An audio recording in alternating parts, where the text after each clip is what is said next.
বছরের শেষ দিনে একটা খুশির খবর, ঐতিহ্যবাহী ফুরফুরা হাই মাদ্রাসা নির্বাচনে তৃণমূল কংগ্রেসকে মানুষ ব্যাপকভাবে পরাজিত করেছে।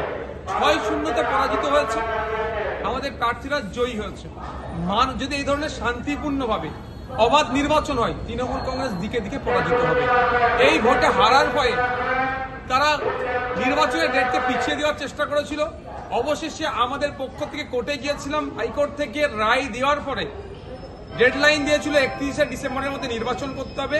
আজকে নির্বাচন হয়েছে, এই নির্বাচনে তৃণমূল কংগ্রেস ব্যাপকভাবে পরাস্ত হয়েছে। এটা কোনো বিচ্ছিন্ন ঘটনা নয়। এই ধরনের নির্বাচনে পরাজিত হওয়ার ভয়ে বিভিন্ন মাদ্রাসা বা শিক্ষা প্রতিষ্ঠানে নির্বাচনগুলোকে বন্ধ করে রেখেছে বা ডেটকে তারা এক্সটেন্ড করছে।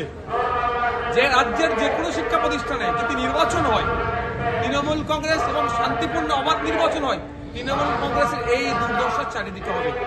আজকের এই নির্বাচনে জয়ের ফলে যাদের ভূমিকা ছিল, আমাদের দলের কর্মী সমর্থক সহ যারা আরও ছিলেন, যাদের প্রচেষ্টায় মানুষের দ্বারে দ্বারে গিয়ে অভিভাবকদেরকে আমরা বোঝাতে পেরেছি যে ম্যানেজিং কমিটির যে অভিভাবক প্রতিনিধি নির্বাচনের ক্ষেত্রে যে শিক্ষা প্রতিষ্ঠানে যে আমরা কি পরিকাঠামোগত ডেভেলপ হওয়া দরকার এবং সাথে সাথে কিভাবে স্বচ্ছতার সাথে শিক্ষা পরিবেশ তৈরি করা যায়, এটা বোঝাতে পেরেছি। এবং তৃণমূল কংগ্রেস যে শিক্ষা প্রতিষ্ঠানটাকে নিয়ে একটা সিন্ডিকেট হাব তৈরি করার চেষ্টা করেছিল, এটাকে যে সিন্ডিকেটেরকে যে দুর্নীতিকে আমরা ভাঙতে পেরেছি, সেই সমস্ত ভোটারদেরকে তথা অভিভাবকদেরকে ধন্যবাদ জানাই।